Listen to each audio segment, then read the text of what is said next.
She called me an old cow, not in English, not even to my face. She whispered it in French, thinking I was too stupid, too old to understand, but I did every single word. I sat there with a polite smile, serving her more wine while my son beamed at the woman he swore was the love of his life. Inside, though, something cracked. That night didn't just ruin dinner. It shattered everything I thought I knew about trust, love, and how far a mother will go to protect her child. Portland in autumn has a particular bite in the air, cool enough that you notice your age in your knees, crisp enough to make the city lights seem sharper. I had just turned 63, a widow for almost 10 years, and for the first time in what felt like forever, I was nervous setting a dinner table. My son Julian was bringing someone home, not just someone, his fiancée. Julian rarely committed to anyone. At 36, he had dated plenty of women but always pulled away before things grew serious. This time he sounded different on the phone. His voice had a lightness in it I hadn't heard since he was a boy. "Mom, you'll love her," he said. "She's thoughtful, elegant, and she really wants to meet you." Her name was Sabine Laurent, French, petite, the kind of beauty that seemed effortless. When I opened the door, I saw exactly what he meant. She smiled with practiced warmth, hands reaching for mine, perfume faint but expensive. "Mrs. Whitmore," she said, her accent a melody. "I'm so honored." I should have been relieved. Instead, something in me stiffened, the way you instinctively brace when an elevator jerks. Dinner started well, too well. Sabine asked about the photos on the mantel, Julian's soccer trophies, my late husband's old fishing trips. She praised the roasted chicken like it was a 5-star meal. She even offered to help clear plates, which no other girlfriend of my son had ever done. Julian looked at her like she was sunlight. For the first hour, I let myself believe. Wine loosened the conversation. We laughed about Julian's disastrous attempt to build a bookshelf in college. Sabine shared stories about her childhood in Marseille, about her grandmother's bakery. They were charming, almost too charming. Still, I wanted to believe my son had found happiness. And then it happened. Her phone buzzed. She excused herself politely, stepped just a few feet away, and answered in rapid French. She didn't bother lowering her voice. After all, in her mind, I was just an old American schoolteacher with no second language. But I had once lived in Lyon for 3 years, teaching English in exchange for free housing. My French might have rusted with time, but it wasn't gone. Every word Sabine spoke sliced through me. "She seems kind enough," Sabine said casually, her tone colder than I had ever heard it. Old, desperate to keep her son happy. Easy to manage once we're married. I froze, my hands resting on the tablecloth. Julian was pouring more wine, oblivious, my ears tunneled. "The house is bigger than he described," Sabine continued. "Yes, there are assets. She mentioned her husband left them comfortable. Don't worry, I've already started on the inheritance angle. Americans are sentimental about family legacy. It will work." My blood ran cold. Every syllable was calculated, like a surgeon marking where to cut. She laughed softly, a sound so different from the sweetness she'd shown us minutes earlier. "The green card will be simple, the divorce even simpler. 2 years, maybe less, then I'll return to Paris with citizenship and enough money to live exactly as I choose." And then the final stab, "Une ville vache, mais inoffensive." An old cow, but harmless. The fork slipped from my fingers and clattered against the plate. She turned instantly, face rearranged into concern. "Mrs. Whitmore, are you all right?" I forced a smile, every muscle in my face trembling. "Just clumsy. These hands aren't what they used to be." She hurried to help, graceful as ever, crouching beside me to gather the silverware. If I hadn't just overheard her dissecting my family like prey, I might have believed her kindness. She touched my arm lightly. "Please let me do this. You shouldn't clean after such a lovely meal." Julian returned from the kitchen, smiling at the sight of us. "Look at you two already bonding. I told you, Mom, she's wonderful." Wonderful, yes, wonderful at playing roles. The rest of the night blurred. Coffee, dessert, Sabine's carefully crafted stories about her life in France. Julian laughed, glowing with the kind of love that blinds. I kept nodding, smiling, responding like nothing was wrong, though every instinct in me screamed otherwise. When they left, Julian hugged me. "What do you think?" he asked, eyes bright with hope. "She's very charming," I said softly. Charming, a word that can mean blessing or curse. I closed the door, leaned against it, and exhaled for the first time in hours. The house fell silent, but Sabine's words echoed. Old cow, harmless. She thought she'd gotten away with it. She thought I hadn't understood. She thought she was already halfway inside our lives, our home, our inheritance. But she didn't know me. I had spent years teaching children to listen between the lines, to see the trick hidden in plain sight. And I knew with bone-deep certainty that my son was in danger, not from a stranger, but from the woman he loved. I turned off the lights one by one, the house sinking back into shadows. In the kitchen, I wrote one sentence in my old teacher's notebook. Every story tells you how to read it. Sabine's story had just begun, and so had mine. The morning after that dinner, I stood at my kitchen sink, staring out at the wet leaves plastered to the driveway like pages torn from a ruined book. The kettle hissed behind me, but I barely heard it. What I did hear, what I couldn't unhear, was Sabine's voice. An old cow, harmless. The words echoed, heavy as stones, yet another part of me whispered, "Brenda, what if you misunderstood? What if your French betrayed you?" It had been years since I'd lived in Lyon. Maybe I misheard. Maybe her joke had been clumsy, mistranslated by my tired memory. Maybe, just maybe, I was inventing cruelty because I couldn't believe anyone that beautiful, that polished, could love my son honestly. I wanted to believe that. God help me, I wanted to. I sank into the kitchen chair, wrapping my hands around a mug of tea I didn't remember making. The steam fogged my glasses, and in that fog, memories started to play, the kind that creep in when you're too tired to chase them away. Julian was only 12 when his father died. One moment I had a partner who carried half the weight of our world, and the next I was standing in a hospital corridor with a doctor explaining words like aneurysm and time of death. I remember the way my knees locked, refusing to buckle because someone had to stay upright for the boy waiting at home. From that day on, every decision was mine. Every bill, every scraped knee, every school project forgotten until the night before, it was me. And Julian, God bless him, tried to be brave, but there were nights I'd hear him crying into his pillow, and I'd sit outside his door with my back to the wall, pressing my fist to my mouth so he wouldn't hear me crying too. I took on tutoring jobs after school, grading papers until midnight, stretching casseroles for 3 nights in a row. No one swooped in to rescue us. And maybe that's when the world began to see me differently, a quiet widow with tired eyes, someone easy to dismiss. I learned quickly that people mistake patience for weakness, silence for ignorance, kindness for gullibility. That's why Sabine's words burned. Not because she called me an old cow. God knows I've been called worse in whispers I wasn't supposed to hear, but because she thought I was harmless, invisible, too small to matter. She saw me exactly the way the world had learned to see me. I pressed my palms flat on the kitchen table and tried to steady myself.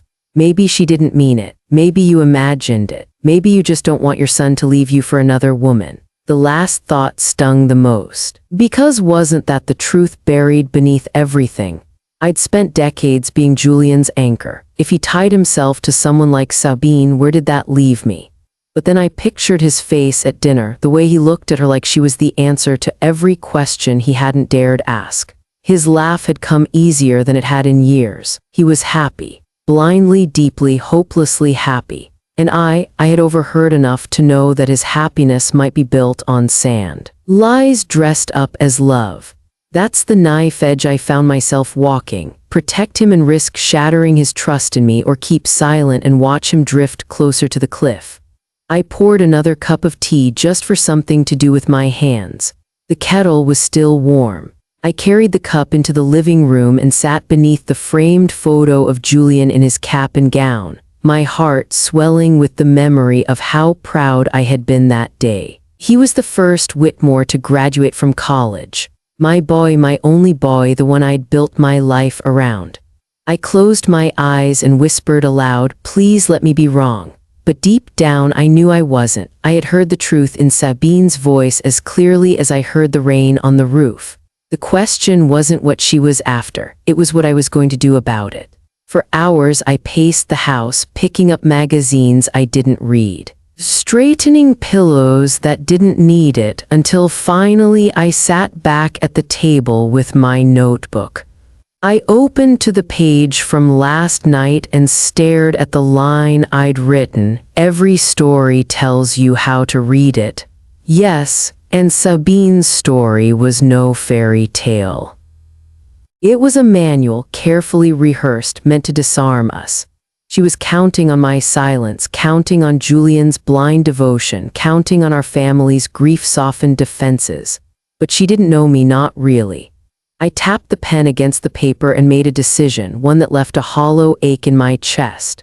I would not confront Julian, not yet. If I told him now while he was so besotted, he'd only see me as bitter and jealous.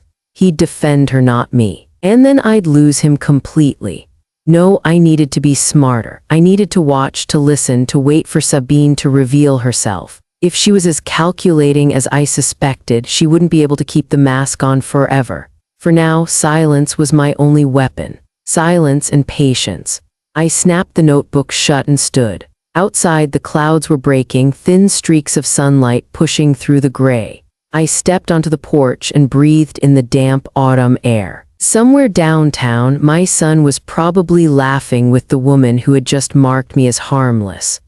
But as I stood there, I made myself a promise. She might think I was invisible, but I would not be fooled again. I would watch, I would wait, and when the time came, I would be ready. The story had only just begun.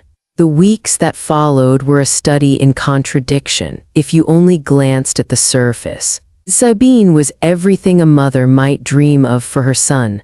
Stylish but not flashy, attentive without being clingy, always ready with a soft laugh or a thoughtful question. Julian practically glowed whenever she was around. And yet beneath that polished exterior the cracks began to show. Small things at first, little inconsistencies you could almost explain away if you wanted to.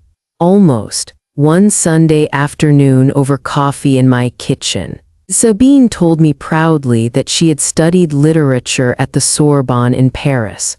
Her eyes lit up as she described the rigor of French academics, the way professors demanded brilliance from their students. I asked what her favorite French novel had been to analyze, and without hesitation she said, Les Misérables by Victor Hugo, of course. I smiled politely, though inside I flinched. Les Misérables is not studied in the original French programs at the Sorbonne, not in the way she claimed. It's taught to high schoolers, sometimes in simplified form. Anyone who had spent even one semester in French literature would know that.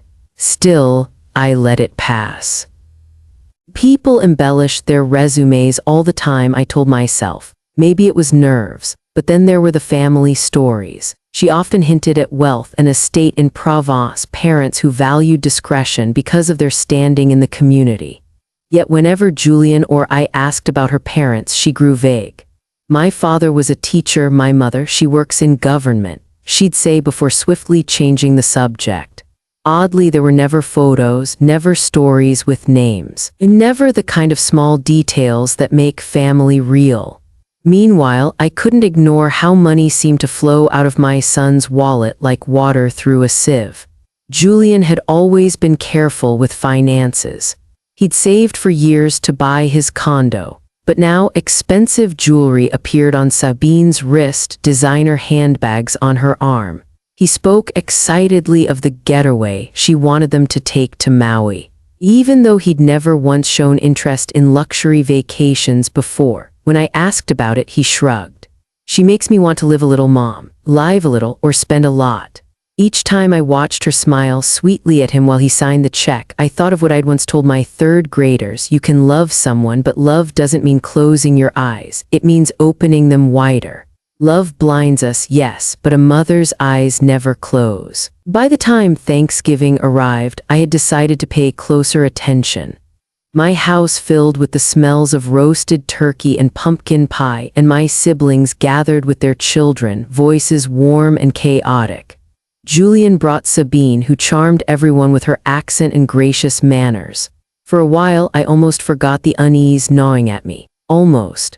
But then, as the dishes were being cleared, Sabine stepped into the hall to answer a call. She spoke French quickly, carelessly, assuming once again that no one understood.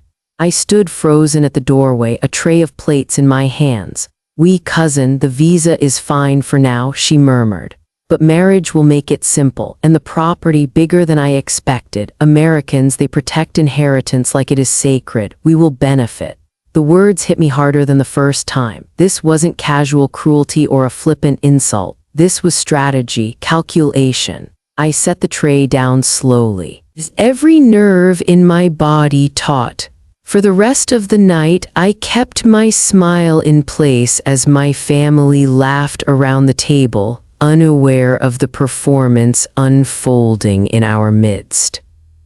Sabine laughed with them, leaning into Julian's shoulder, eyes sparkling like she had nothing to hide. But I knew. That night, when the house was quiet again and the dishes were stacked neatly away, I sat at the same kitchen table with my old notebook.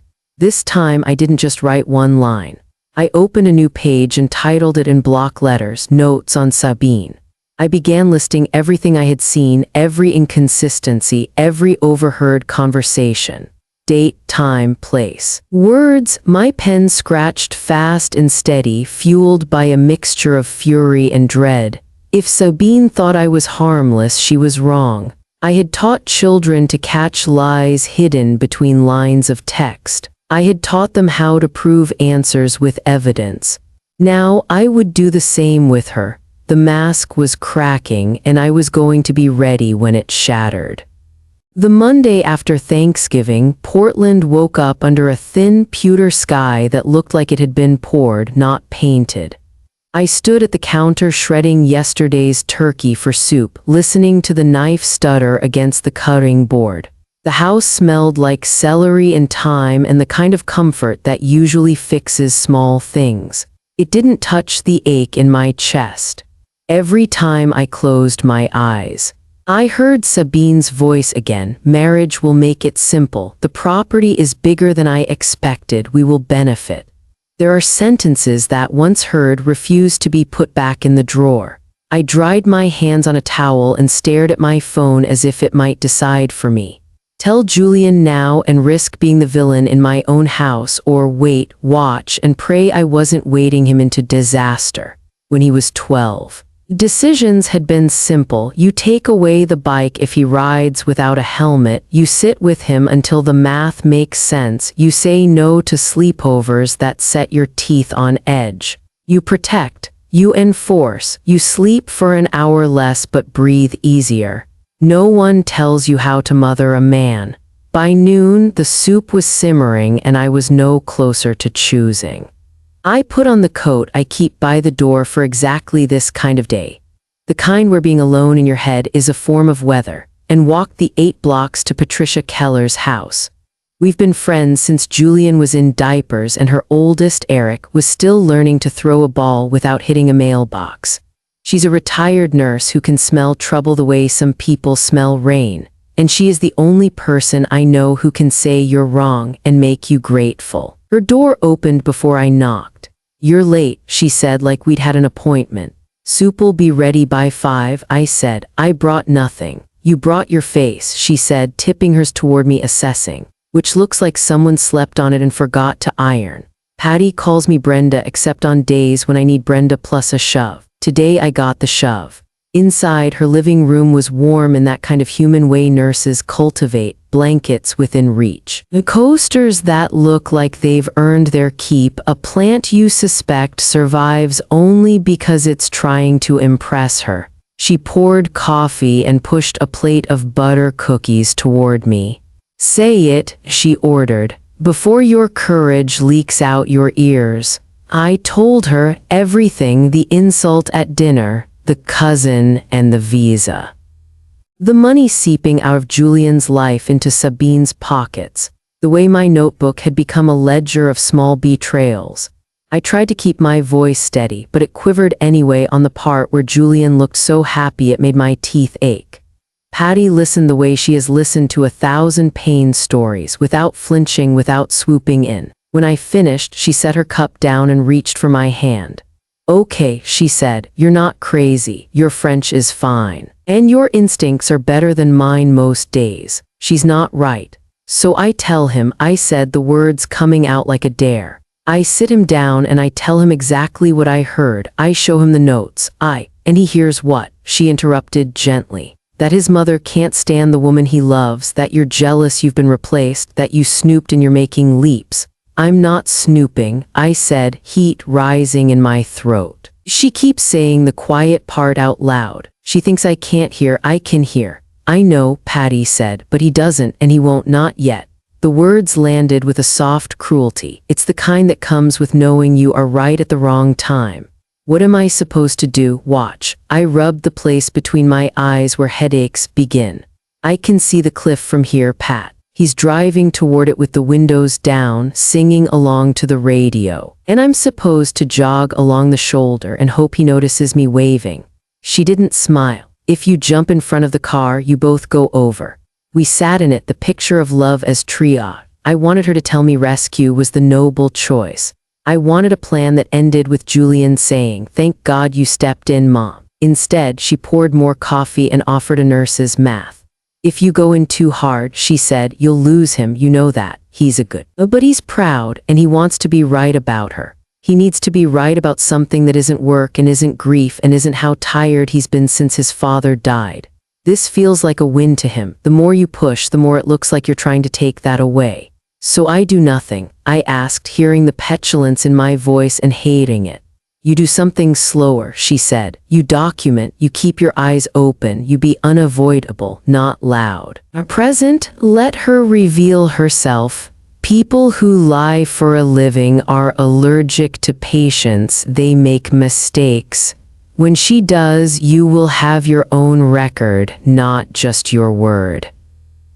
I started already, I admitted. Names, dates, what she says, what she contradicts. It felt petty until it didn't.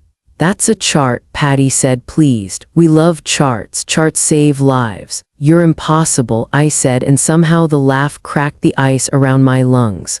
She leaned back, studying me the way you study a person you love from far enough away to tell the truth. "Brenda, parenting an adult is like holding a kite. You think you're supposed to tug. But the trick is actually in letting the string out and waiting for the wind to do its work. You can't make the wind blow. You can keep your hand on the string. That's it." "You make it sound wise," I said. "It feels like helplessness in a nice sweater." She reached across and squeezed my knee. "It's both. We talked tactics. I would invite them to dinner more often, holidays, Tuesdays, any excuse that put them in my line of sight. I would listen, not interrogate. I would ask generous questions and let silence do the rest. I would insist on paying sometimes in ways that forced Sabine to respond to boundaries. "We're eating at home tonight. We're going somewhere without a wine list." "No, dear, you may not book a trip with my credit card." Patty suggested that I volunteer to help Sabine with something practical, paperwork, a dentist appointment, anything that put me inside the logistics she claimed to be managing. "Bad stories fall apart under fluorescent lights," she said. "If she's lying about the easy stuff, she will lie clumsily." "And if she isn't?" I asked, the question catching in my throat. "If I'm wrong and she's just complicated?" "Then you'll have proof you tried to be fair," she said, "and you'll apologize, which you're capable of, which is why I like you." It should have comforted me more than it did, but comfort wasn't the point, clarity was. I could not save Julian from loving badly. I could help him see what he was loving. The clock over her mantel clicked forward a single smug minute.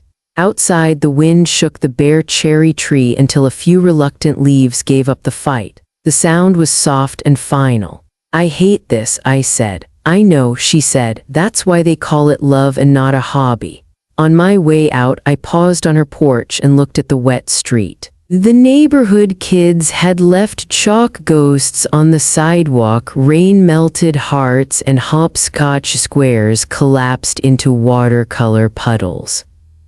Patty stood beside me, shoulder to shoulder, like we used to stand at soccer games when the boys were small and the stakes felt like everything.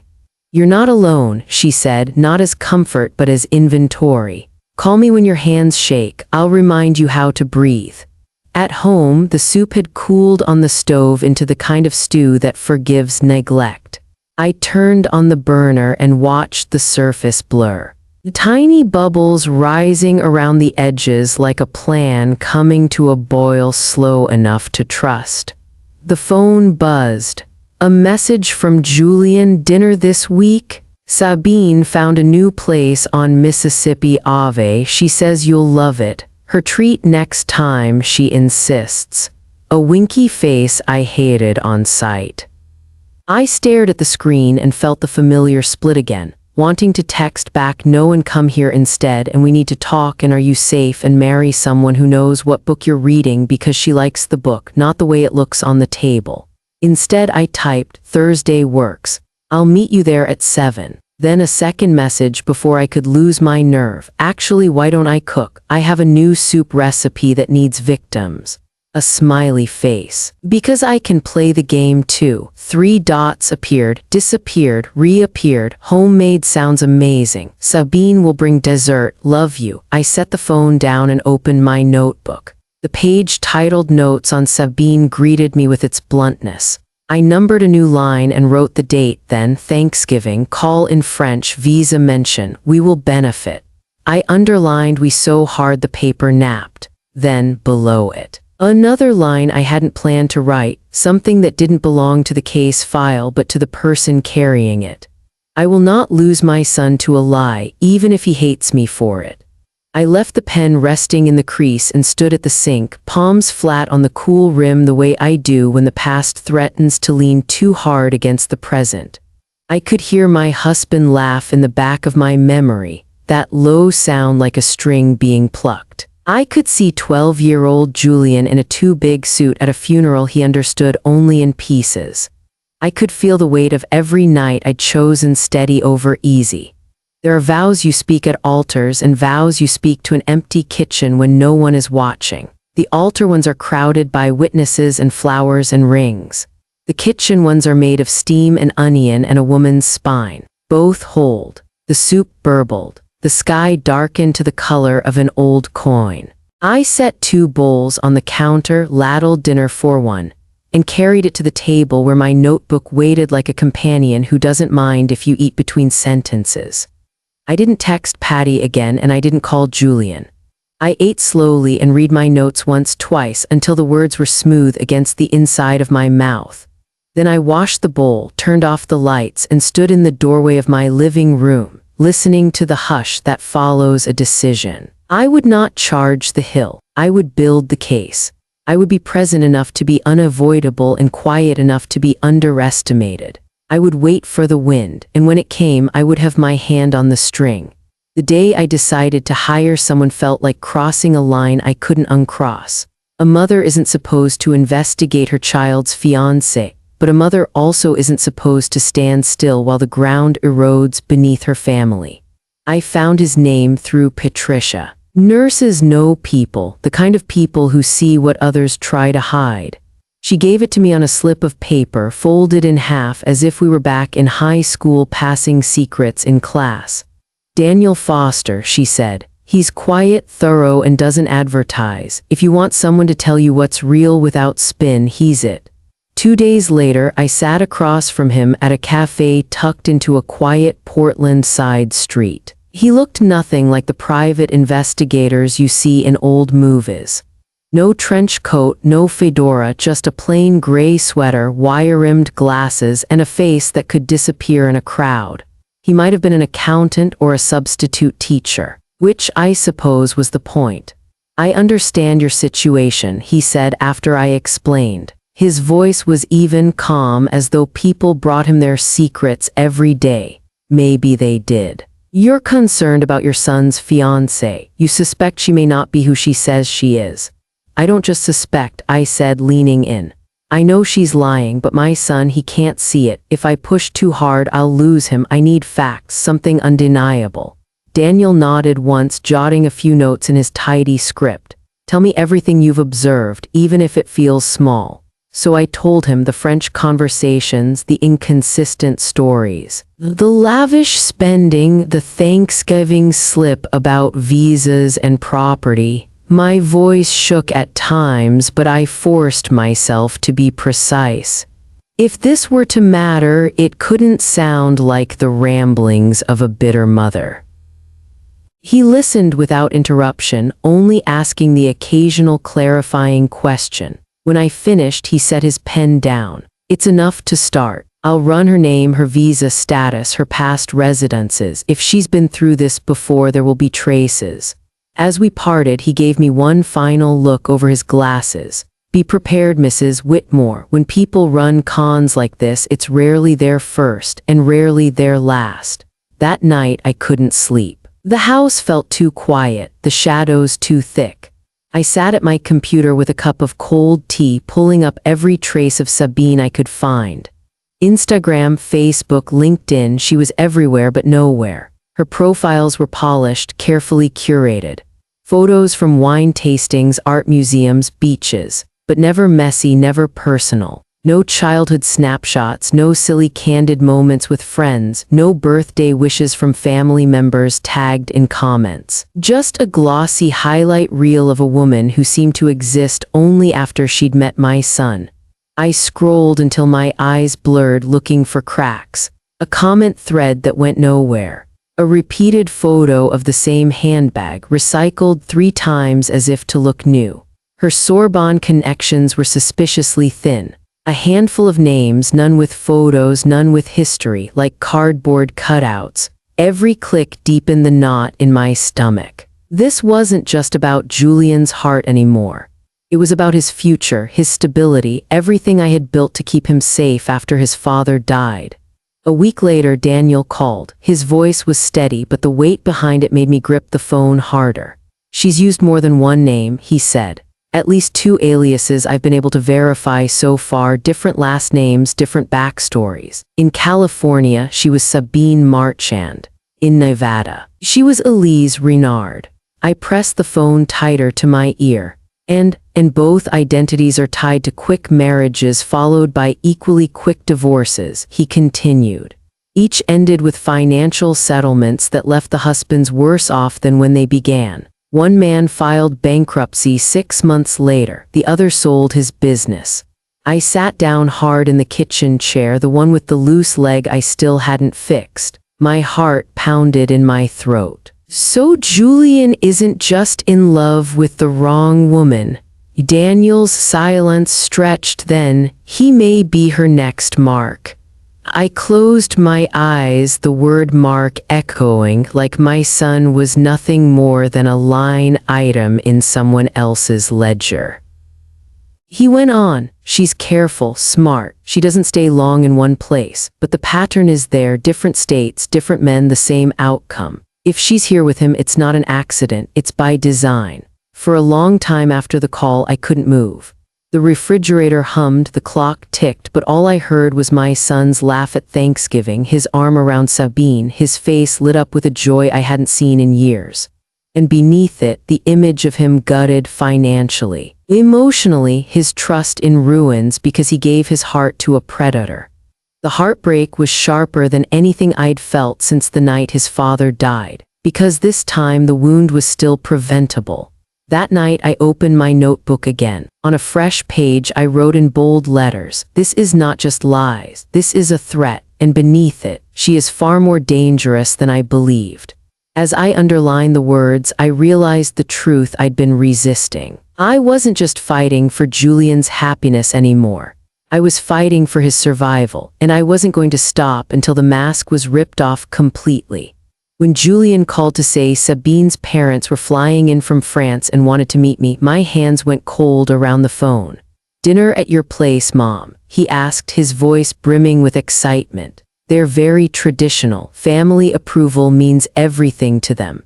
I forced warmth into my reply. Of course, I'd love to host them. But the moment we hung up, I sat at my kitchen table staring at the wall. Traditional family, or two more players in Sabine's elaborate performance. That night I pulled my old French textbooks from a box in the basement, the ones that had gathered dust since my teaching days in Lyon. For an hour each evening I brushed up on grammar and accents, rolling words in my mouth until my tongue remembered its old agility. If Sabine thought language was her secret shield, she was about to learn I could see straight through it.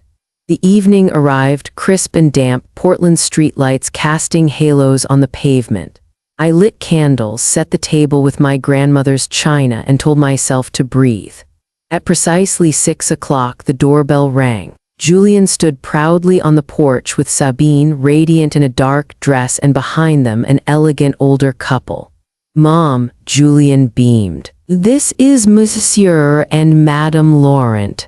The man stepped forward first, silver-haired, courteous, kissing my hand with a flourish. His French accent was smooth, precise. "We are honored to meet you, Madame Whitmore." The woman followed, warm smile, expensive perfume effusive in her greetings.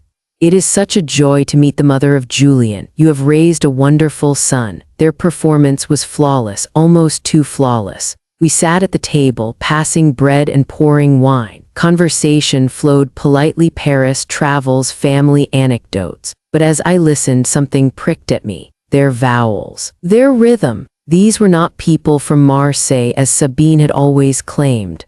These were Parisians, and Parisians cannot hide their sound.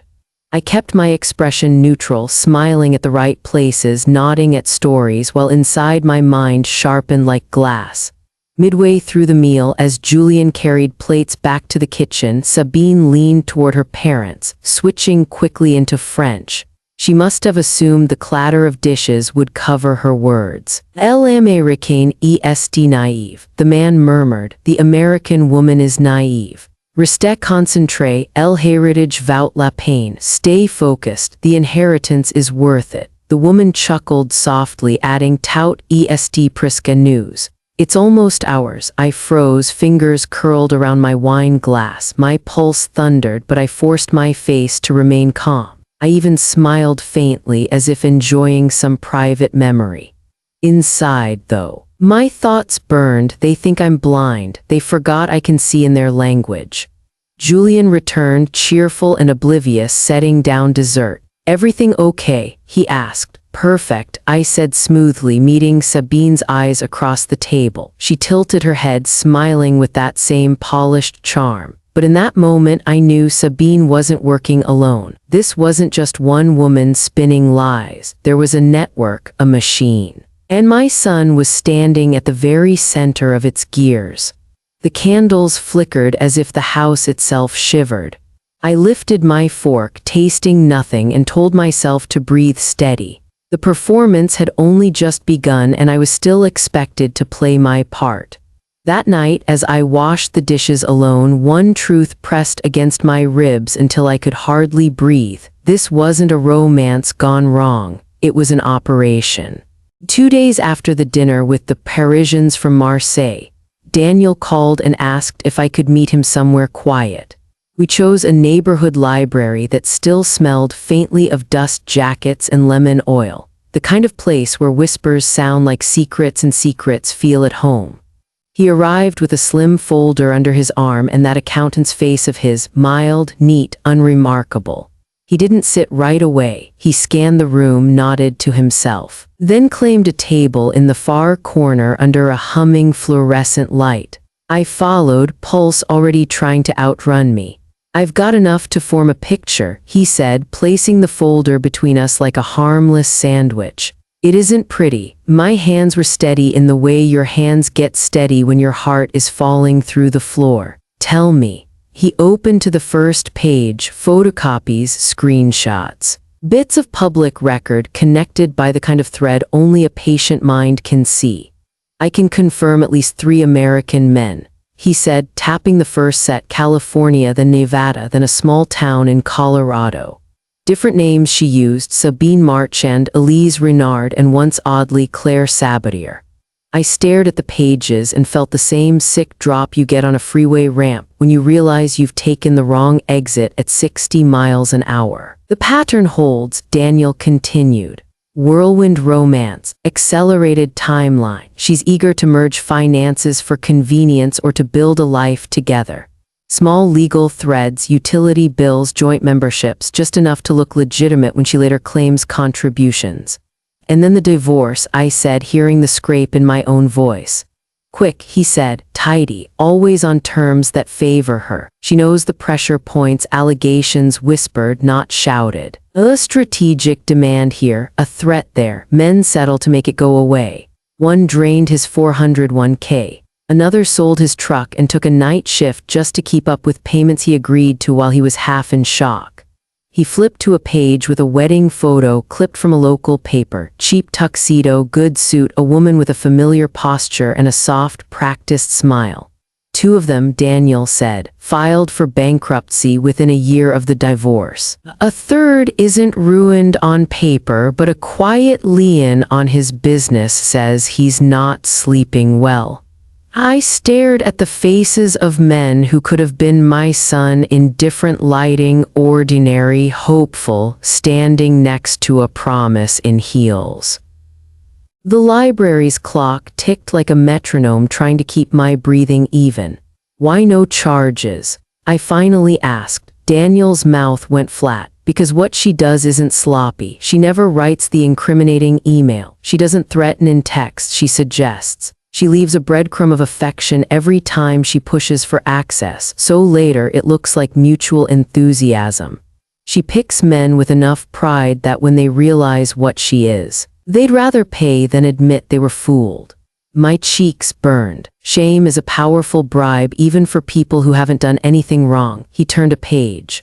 There's more. Travel records show she rarely stays in one state beyond 18 months. Aliases expire when they get too warm. The parents she introduced to you have popped up before, same bios, slightly altered names. I don't think they are her real parents. I don't think they are anyone's parents. They are part of a cast. A network. The word from my kitchen sink came back with teeth.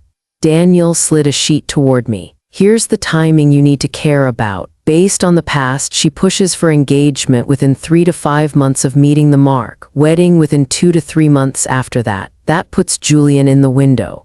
I gripped the edge of the table because the room moved. He sat back, letting silence do half his job. I know this is brutal, he said. But information is a kind of mercy. You can plan if you know what you're up against. I nodded, but the gesture felt borrowed. He looks at her like the sun, I said, not sure if I was telling him or asking some god I don't consult. He has no idea the heat can burn. We'll cool it, Daniel said, practical as a towel. She's calculating, but arrogance makes them sloppy. We can catch her. I wanted to believe him, wanted to wear his certainty like armor. Instead, I heard my own voice in my head from 100 school conferences. We'll get there. It will take time. Show me the work. Then we need a plan, I said, squaring the folder. And I need to keep my son close without making him feel cornered. Keep inviting them over, he said. Keep your diary. Patterns matter. If she contradicts herself, write it down. If money moves, note it. If she asks for documents, birth certificates, bank statements, tax returns, call me and watch her face when she doesn't know anyone's looking. Performers have tells. I thought of the way Sabine's smile floats 2 seconds before her eyes follow. A tell. I wrote it in the margin of my notebook later. Smile leads the eyes by 2 seconds. We parted by the biographies. I carried the folder pressed flat against my coat like a heating pad against a wound.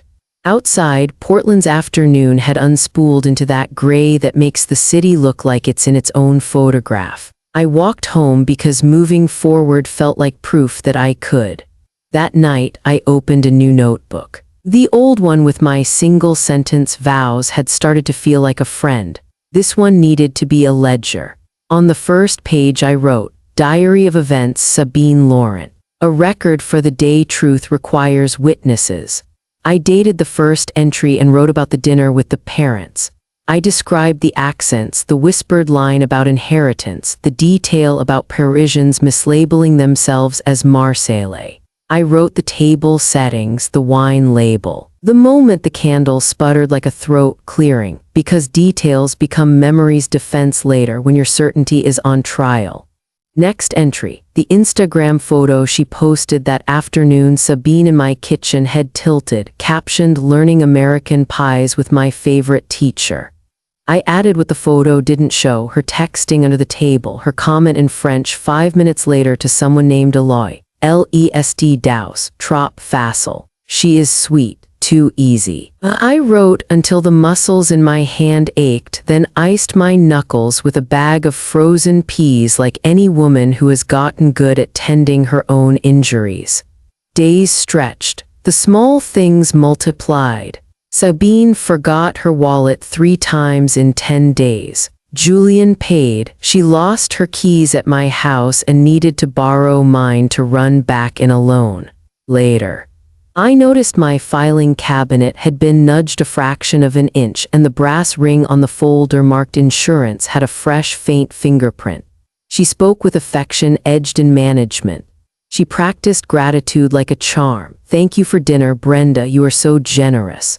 Your advice means so much, Brenda. We value your experience." With each grateful syllable, she reached a little farther into our lives, as if the word value were a kind of key. Every night, I wrote little entries, big ones, questions I didn't want the answers to. Underneath the facts, I added something I had never allowed my students to write in their book reports: feelings. Because the body keeps its own records, and if I pretended I wasn't afraid, my hands would give me away. Private entry, not proof. If I stop her, will he ever forgive me? If I don't, how do I forgive myself? I sat with that one longer than the others. The quiet of the house grew louder around it. You can love a person so much you make a map of your fear and call it the future. You can also love them enough to walk into their anger because it is the price of their safety. Another entry, he will hate me for a season. Seasons end. Ruin doesn't. On a Tuesday, Sabine told a story about studying Hugo with a professor named Lemaire at the Sorbonne and mispronounced Cosette like Cosette. On Wednesday, she claimed her government mother hated flying and yet somehow always visits for Christmas in Boston. On Thursday, Julian mentioned opening a joint credit card for points. I wrote each down like a witness swearing in. I learned to watch the small muscles in her jaw. They worked when she was calculating, they stilled when she lied. I learned that she never finished a dessert but always suggested we order 2. I learned that she referred to Julian's condo as our place when she was with him and his place when she was on the phone.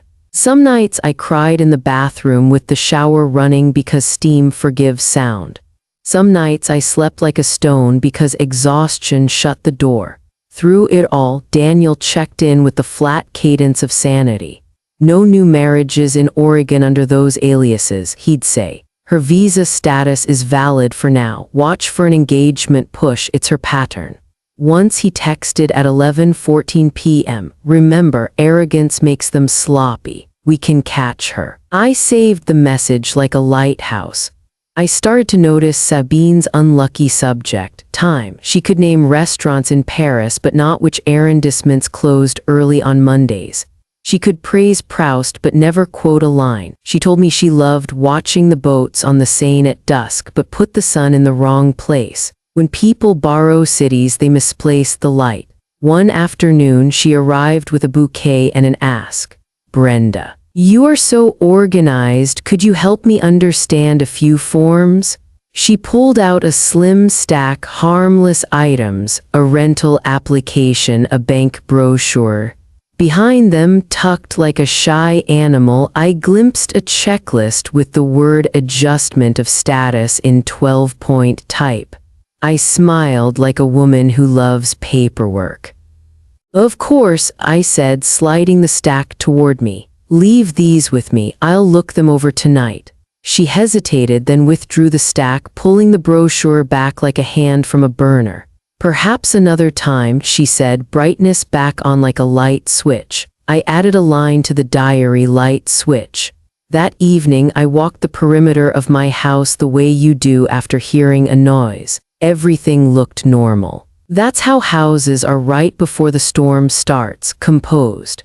I stood in the dark and tried to imagine the version of this story where Julian finds out all at once and sees me as savior instead of saboteur. I couldn't make that fiction hold. I went back to the table, opened the diary, and wrote him a letter I didn't intend to send. Julian, if I step in and stop this, you might turn away from me. If I don't, you might lose the things you built when I was behind you counting breaths and pennies. I want to be the mother who lets you choose joy. I also want to be the mother who keeps the fire from reaching the door. I am going to fail at one of those. I hope you forgive the one I choose. I closed my eyes and saw him at 12 again, jaw set against tears, insisting he could carry the folded chairs after the funeral. I had let him take 2. I had taken the rest. The phone buzzed. Daniel again. She's meeting someone tomorrow at 4 p.m. SE 12th and Hawthorne. Same man who played father at your dinner. I'll be nearby, then breathe. We're closer than you think. I looked at the sentence until the words steadied. Closer than I think. Maybe that was the only mercy on offer. Progress so small it looks like stillness until you measure it against last week's fear. I turned the page, dated the top, and wrote Daniel's message word for word. Then, because habit is a prayer, I added one more line to the record. We catch her by letting her catch herself. Portland has a way of dressing itself on Christmas Eve. The streets glittered with wet pavement, every light doubled in reflection as though the city wanted to remind you that beauty can still live in gray. I stood in my kitchen, basting a turkey that smelled like memory and thought, this will be the night my son hates me, and the night I save him. Julian had called 3 nights earlier, voice bright with the kind of excitement you don't fake. Mom, I'm going to do it on Christmas Eve at your house. I want the family tradition, the warmth, the food, everything Dad loved. I'll propose to Sabine after dinner. I managed a "that's wonderful, sweetheart" while pressing my free hand into the counter until it hurt. The ring he planned to use wasn't just a ring. It was my mother-in-law's engagement diamond, 4 generations old, tucked away in velvet. Sabine didn't deserve its history. As soon as I hung up, I called Daniel. It's happening, Christmas Eve at my house. There was a pause on the line. Then that's when we stop it, he said. I'll contact my federal connection, an IC agent named Marla Jensen. She's familiar with marriage fraud cases. If she's in the room, she'll have the authority to act. Will Julian forgive me? I asked, my voice breaking. Daniel didn't soften the truth. Probably not right away, but forgiveness doesn't matter if the alternative is ruin. The day arrived heavy with anticipation. I laid out the china, polished the silver, folded napkins into crisp triangles. I had spent years teaching children that rituals matter because they tell our hearts what to expect. Tonight, I needed my own ritual, the order, the polish, the calm surface, even as I knew the ground beneath was about to collapse. At 5:30, Daniel came by briefly, handing me a sealed envelope. Evidence packet, he said. Copies of aliases, marriages, settlements. Marla will use it. You keep the original hidden. I tucked it into my desk drawer and forced myself to smile. Thank you. He touched the back of the chair, not quite touching me. Steady, tonight is not about winning, it's about stopping.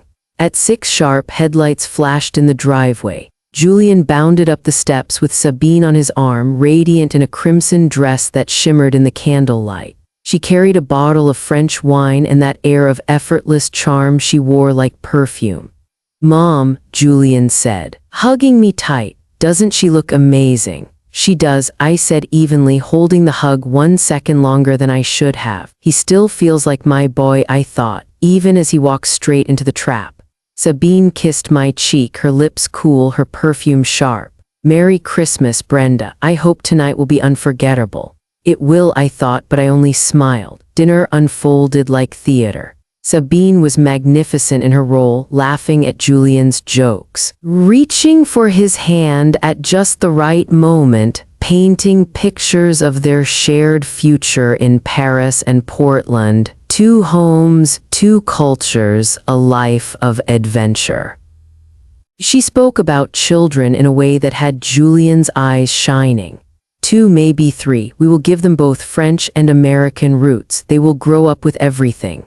My fork paused halfway to my mouth. Everything. What she meant was everything we had built. I forced myself to sip wine, nod, laugh at the right places. On the outside, I was a gracious hostess. On the inside, I was counting down minutes to detonation. Dessert was served, apple pie. Warm and spiced, and Julian grew restless, fingers brushing his pocket. My chest tightened. He was seconds away from offering her the ring, the family history, the piece of us she had no right to claim. And then 3 firm knocks at the door. The sound sliced through the room like a blade. Julian blinked. Were you expecting someone? I rose smoothly, steadying my hands against the table. Just a neighbor, I lied, though my pulse roared. At the door stood Agent Marla Jensen, mid-30s, composed, a portfolio tucked under her arm. She smiled politely. Mrs. Whitmore, thank you for inviting me. I stepped aside. Of course. When we returned to the dining room, Julian frowned. Mom, what's this? Agent Jensen set the portfolio on the table, her tone professional but firm. Mr. Whitmore, MS, Laurent, I'm Special Agent Jensen with Immigration and Customs Enforcement. We need to discuss some irregularities. The room froze. Sabine's smile faltered for the first time I'd ever seen. Julian's face went pale. Irregularities, he echoed. Agent Jensen opened the folder, sliding photographs across the table. One after another, wedding certificates, divorce decrees, bank transfers, all under different names but the same face. Sabine's face. Sabine Laurent, Jensen said, also known as Sabine Marchand, Elise Renard. Claire Sabatier, you are under active investigation for multiple counts of marriage fraud, financial exploitation, and identity falsification. Julian's hand, still near his pocket, fell to the table with a thud. The ring never left his jacket. I looked at my son, his shock, his betrayal, the crack of his dream breaking right there between us. My heart ached so fiercely I thought it might burst. But beneath it all was a single thread of relief. He had been stopped in time. And Sabine, mask shattered, finally revealed herself not as a lover but as a predator. The night that was meant to bind my family had instead become the moment I tore the curtain back on a fraud far bigger than any of us had imagined. The photographs lay scattered across my dining table like shards of glass. Each one was a mirror Julian couldn't look into. His eyes darted from the marriage certificates to the divorce decrees to the bank statements with numbers that bled ruin, but he refused to let them settle. His face reddened, his jaw tightened. And then he turned on me. You, he hissed, the word sharp as a blade. You did this, you couldn't let me be happy, could you? You never trusted me, you never trusted her. The room spun. I had expected anger. I had expected shock, but I hadn't been prepared for his fury to turn toward me, toward the woman who had spent 30 years keeping him safe. Julian, I whispered, please, don't, he snapped, slamming his palm on the table so hard the china rattled. You've been plotting behind my back, investigators, agents. What did you think this would do, Mom? Did you think humiliating me in my own home was love? Each word landed like a stone in my chest, my son, my boy, looking at me as if I were the villain in his story. I did this to protect you, I said, voice trembling. I couldn't stand by and watch her destroy you. But my words were drowned out by the sudden sound of laughter, low, cold, mocking. Sabine, except it wasn't Sabine anymore. The lilt of her French accent was gone, stripped away like a costume after a play. Her voice was flat, American, dripping with contempt. Oh, Julian, she said, leaning back in her chair, arms folded as if the night had turned into pure entertainment. You poor naive man, did you really think I loved you, that I wanted your boring life? Your small condo, your pathetic family dinners. Julian's face went white. What? I played you, she said bluntly. I always do. You're not special. You're not even difficult. You were the easiest of them all. A man desperate to be seen as the hero, so predictable it made me yawn. His lips parted, but no words came. His eyes searched hers, desperate for the lie he could still cling to. But there was nothing left. She wasn't even pretending anymore. Agent Jensen stood, moving in. Sabine Laurent, also known as Elise Renard, Sabine Marchand, Claire Sabatier, you're under arrest for immigration fraud, marriage fraud, and multiple counts of identity falsification. Stand up.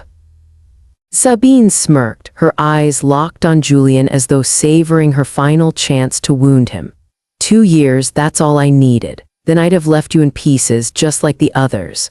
Now you'll spend the rest of your life wondering if any woman loves you for you, and here's a hint, none of them will. The handcuffs clicked shut around her wrist. She didn't flinch. Julian stumbled back, knocking over his chair. He pressed both hands to his temples, breathing like a man drowning. And then he turned that broken, furious gaze back to me. You should have told me, he spat. You should have trusted me with the truth instead of setting me up like this. Do you know what you've done? You've ruined everything. I don't even know who to hate more, her or you. Julian, I reached for him, but he stepped back as if my touch would burn. No, he said, voice low, final. Don't. I can't even look at you right now. Maybe I never will again. And then he was gone. Out the door into the cold night, the slam of wood against wood echoing through the house like a gunshot. The silence that followed was worse than her mocking laughter, worse than his rage. It was the silence of something breaking in a place no one could see. I stood alone in my dining room, the candles still burning, the table set for a celebration that had never happened. The family silver gleamed under the light. A cruel reminder of what I had tried to protect and what I had lost in the process. Saving him broke him, and maybe broke us. I gathered the photographs into a stack with shaking hands, but the images blurred through my tears. Evidence had won tonight, but it had also cost me the one thing I treasured most, my son's trust. And as the last echo of Julian's footsteps faded from the street outside, I wondered if there would ever be enough time, enough truth, enough love to rebuild what had just been shattered.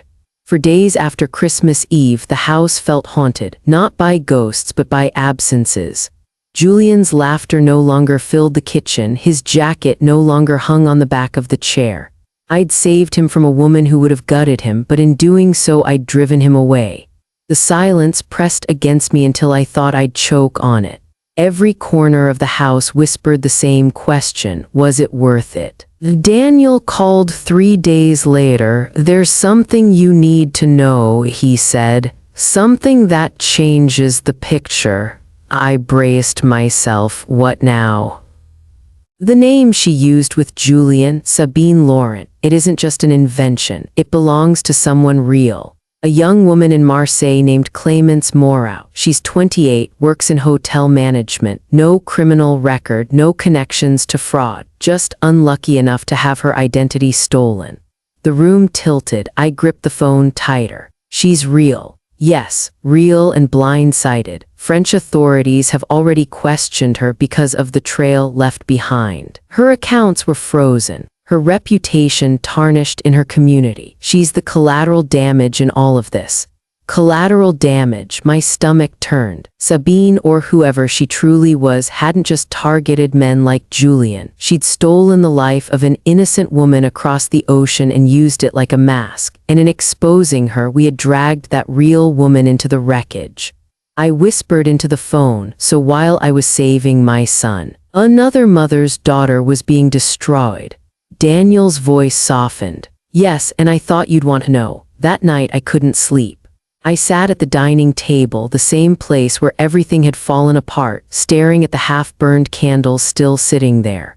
My notebook lay open, but the words wouldn't come. Instead, I saw her face in my mind. A stranger named Clémence Moreau who might be waking up in Marseille every day to suspicion, to whispers, to questions she couldn't answer. She hadn't asked to be part of this. She hadn't chosen it. And yet her name had been paraded across fake profiles, fake love stories, fake marriages. She was the ghost in every lie, the real victim beneath the performance.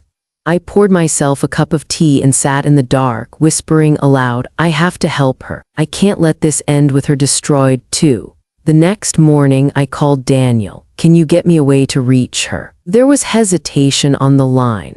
Brenda, she's already been through enough. If you contact her, it has to be careful, gentle.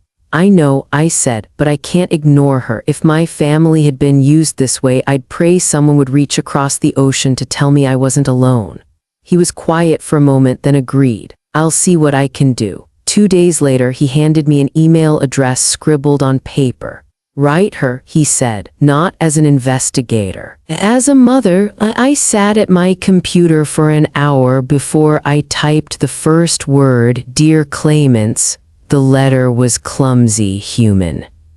I told her who I was, a mother in Oregon whose son had been caught in a fraud that bore her name. I told her I knew she was innocent, that she was more than the lies someone had draped over her life. I told her I was sorry, not because I was guilty of what had happened to her, but because we shared the same wound. Both of us had someone we loved gutted by the same hands. When I hit send, my hands shook.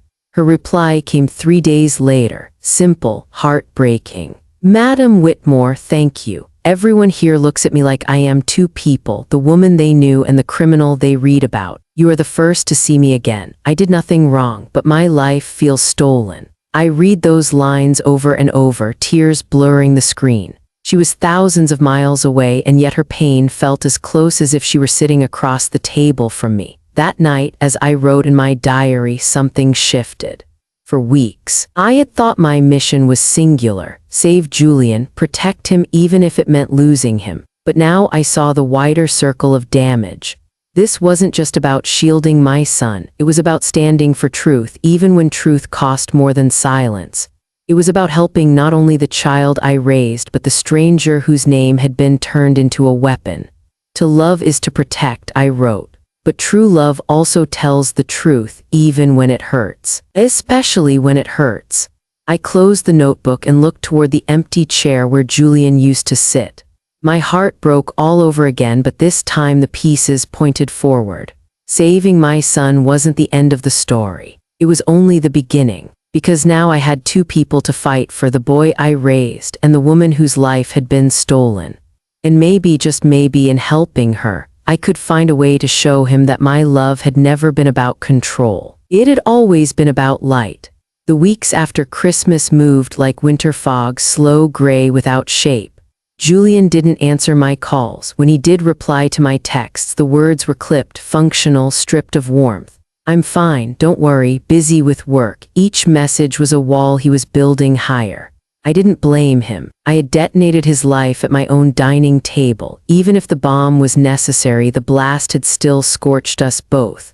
One night, after staring at my phone until the numbers blurred, I walked to my desk and pulled out the thick notebook I had been keeping since the night Sabine first slipped. Page after page, dates, inconsistencies, overheard conversations, my own private fears written in ink that looked darker than I remembered.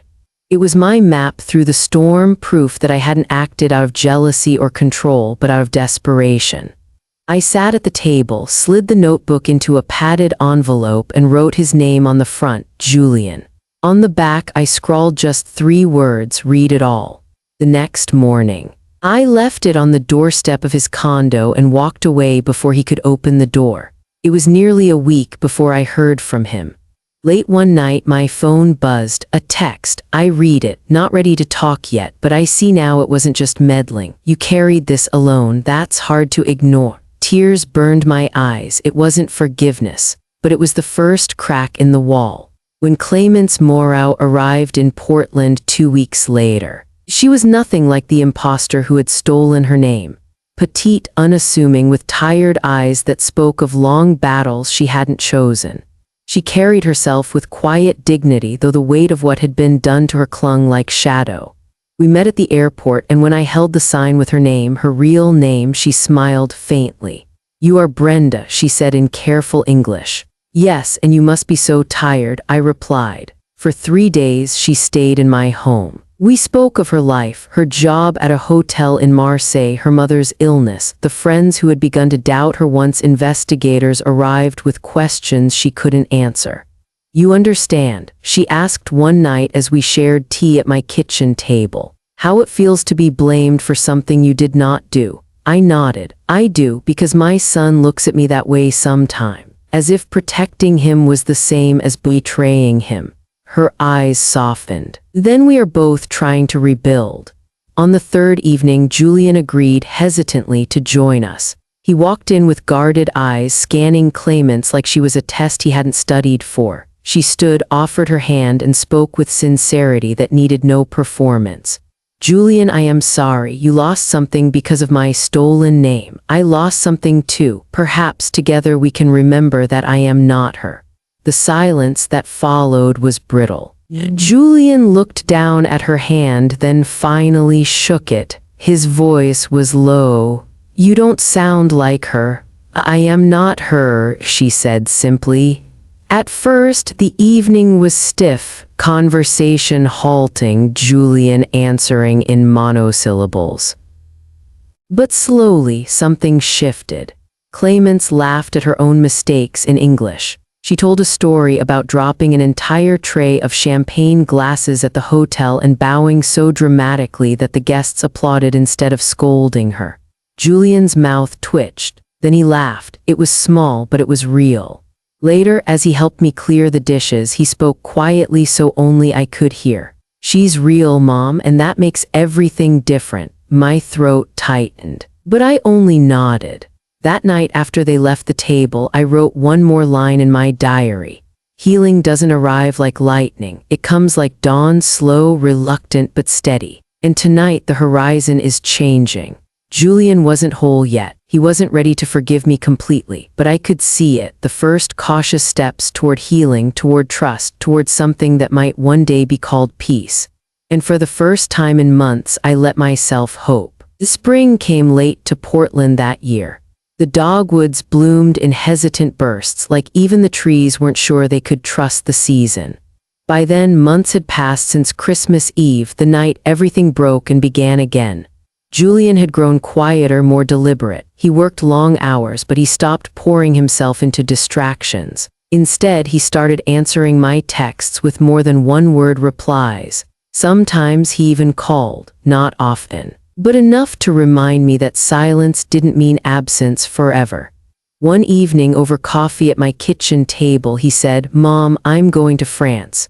I looked up from my cup. "France, to see claimants," he said, eyes steady. "I want to meet her family, see her real life. If I'm going to understand what I went through, I need to see the world she comes from, the life that was stolen from her."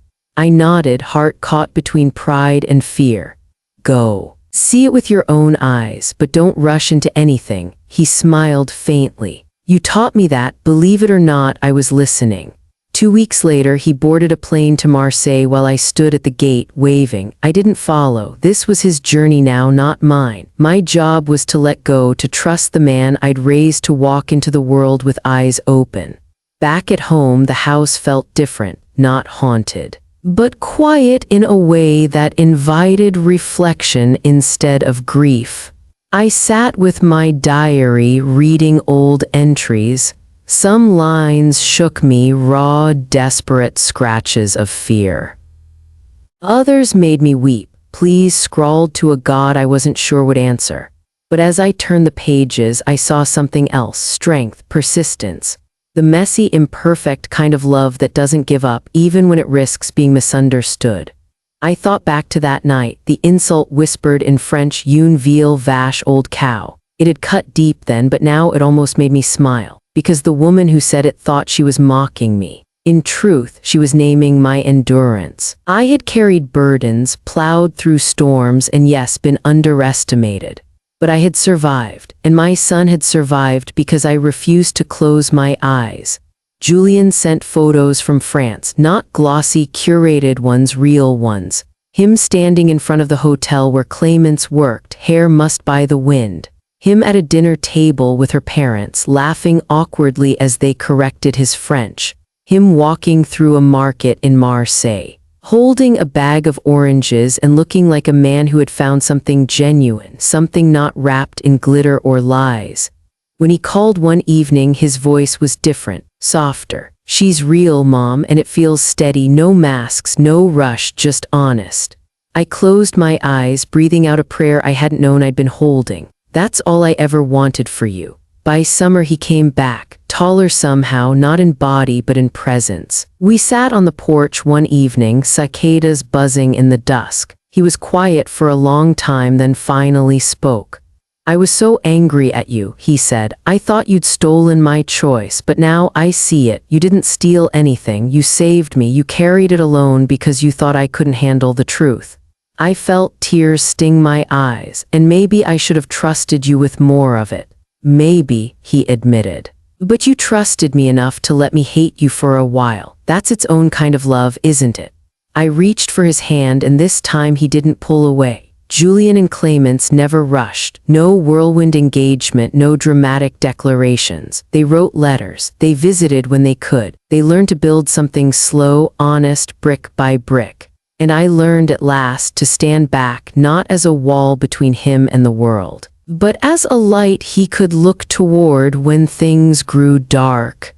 Looking back, I know the story didn't give me the ending I once imagined. A perfect daughter-in-law, seamless family dinners, happily ever after. Instead, it gave me something harder and maybe better. The night I heard my son's fiancée mock me in French was the night my world cracked open. But sometimes broken places let in the most light. Sometimes saving someone means losing them for a while. And sometimes truth is the only inheritance worth fighting for, and that I've learned is enough. In the end, my son didn't marry a fraud. He found something better, truth, and maybe one day real love. But this isn't a fairy tale. Healing doesn't happen overnight. Trust takes time. Families break and bend before they grow strong again. What I learned is simple. Sometimes saving the people you love means they'll hate you for a season. But real love, mother's love, waits, forgives, and endures. The night I was mocked in French wasn't the end of my story. It was the beginning of a harder, more honest one. And maybe that's what life really gives us, not perfect endings, but second chances to grow. Now tell me, would you risk being hated to protect someone you love? I'd love to hear your thoughts in the comments. And if this story touched you, don't forget to subscribe and share. It might be the story someone else needs tonight.